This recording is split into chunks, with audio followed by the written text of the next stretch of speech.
ہارون الرشید نے ملکہ زبیدہ سے خواہش کا اظہار کیا کہ میں آپ سے نکاح کرنا چاہتا ہوں، تو اس نے کہا میرا حق مہر ادا کر لو گے؟ اس نے کہا میں بادشاہ وقت ہوں، میرے لیے کیا مشکل ہے، بولو کتنا حق مہر ہوگا؟ تو ملکہ زبیدہ نے کہا کہ یہاں بغداد سے نہر کھدوائیں گے اور میدان عرفات تک پہنچے گی تاکہ حجاج کو پانی کی سہولت مل سکے۔ اس زمانے میں یہ چھوٹا کام نہیں تھا، بہت بڑا کام تھا، ایک ملک سے دوسرے ملک میں نہر لے کے جانا، پھر سنگلاخ پہاڑی علاقے۔ اس نے کہا مجھے منظور ہے۔ نہر کھدنے لگی، جب نہر مکمل ہو گئی اور سارے اخراجات کا حساب ملکہ زبیدہ کے ہاتھ میں جب دیا تو ادھر دجلہ سے پانی چھوڑ دیا گیا تھا، تو اس نے وہ سارے کاغذات یوں پھاڑ کر کے پانی میں پھینکتے ہوئے کہا ترکنا الحساب الی یوم الحساب، ہم نے اس حساب کو یوم حساب پہ چھوڑ دیا۔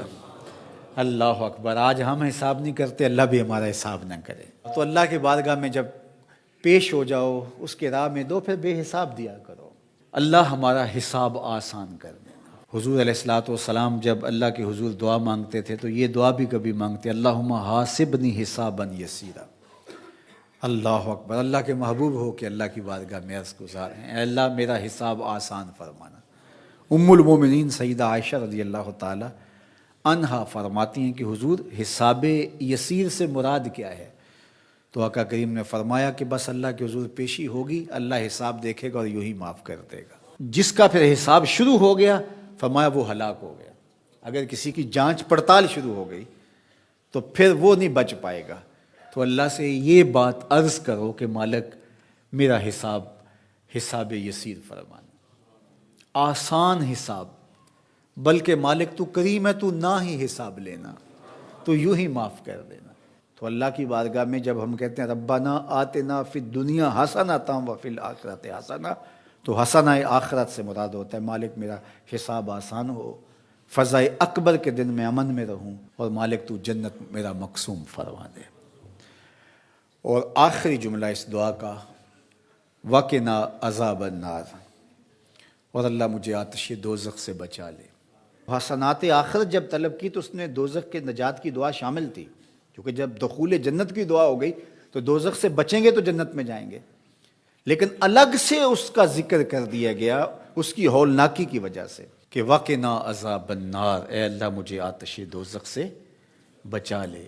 اللہ اکبر! حضور نے ایک دن جبریل امین سے پوچھا مجھے جہنم کے عذابوں کا ذکر سناؤ، تو جبریل امین نے کہا حضور اخف العذاب، سب سے ہلکا عذاب جو جہنم میں جہنمی کو دیا جائے گا وہ یہ ہوگا کہ اس کے پاؤں میں آگ کے جوتے رکھے جائیں گے۔ ویسے تو آگ میں ڈوبے ہوئے ہوں گے، آگ کے کنویں میں پھینک دیے جائیں گے، آگ کے پہاڑ ہیں، ایسی وادیاں ہیں جن سے جہنم بھی ایک دن میں 700 مرتبہ پناہ مانگتی ہے، لیکن سب سے ہلکا عذاب، اخف العذاب، سب سے خفیف ترین عذاب جو جہنمی کو جہنم میں دیا جائے گا، اس کے پاؤں میں آگ کے جوتے رکھے جائیں گے، باقی اس کا آگ میں بدن نہیں ہوگا، یہ سب سے ہلکا عذاب ہوگا۔ لیکن یغلی منہما دماغہ، ان آگ کے جوتوں کی شدت اور حدت اور گرمی اور حرارت اتنی ہوگی کہ اس سے دماغ پگھل کے ناک اور منہ کے راستے سے باہر آنا شروع ہو جائے گا۔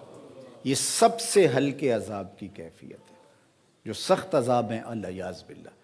تو اس لیے آتش دوزخ سے پناہ مانگو کہ اللہ مجھے آتش دوزخ سے بچانا۔ اس دنیا کی آگ سے فرمایا 70 گنا زیادہ تیز ہے وہ آتش دوزخ، اور وہ بدن کے ساتھ چپک جائے، یہ تو صرف جلاتی ہے اور خشک کرتی ہے، وہ آگ بدن کے ساتھ جسموں کے ساتھ چپک بھی جاتی ہے اور جدا نہیں ہو پاتی، تارکول کی جیسا لوک چپک جاتی ہے، اس طرح وہ آگ چپک جائے گی بدنوں کے ساتھ العیاذ باللہ۔ اس کا ایک انگارہ اگر پہاڑ پہ رکھ دی جائے، دنیا کے پہاڑوں پہ، تو پہاڑ پگھل جائیں۔ یہ ہے اس آگ کی شدت اور اس آگ کی حدت۔ جہنمی کو اگر جہنم سے نکال کر اس دنیا کی آگ میں ڈالا جائے تو اس کو نیند آ جائے، وہ آگ اتنی سخت ہو۔ 70,000 زنجیروں میں جہنم کو ڈال کر کے جب میدان حشر میں لایا جائے گا، یہ تو ایک لمبی سی گردن دی جائے گی جہنم کو، لوگوں کے سروں کے اوپر گھوم رہی ہوگی، اور وہ کچھ بد اعمال کرنے والوں کو جہنم ڈھونڈ رہی ہوگی، اور پھر جب بھی مخصوص کچھ جرائم ہیں ان جرموں کا کرنے والا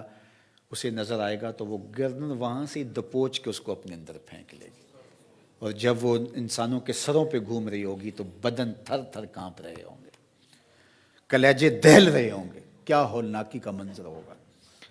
تو اس لیے اللہ کی بارگاہ میں یہ تیسری دعا اس دعا میں شامل کی گئی، وقنا عذاب النار، اے اللہ آتش دوزخ سے ہمیں بچانا، اس دن کی سختیوں سے بچانا، اس دن کی مشکلوں سے بچانا۔ آئیے مل کے اللہ کی بارگاہ میں یہ دعا مانگ لیتے ہیں، ربنا آتنا فی الدنیا حسنۃ وفی الآخرۃ حسنۃ وقنا عذاب النار۔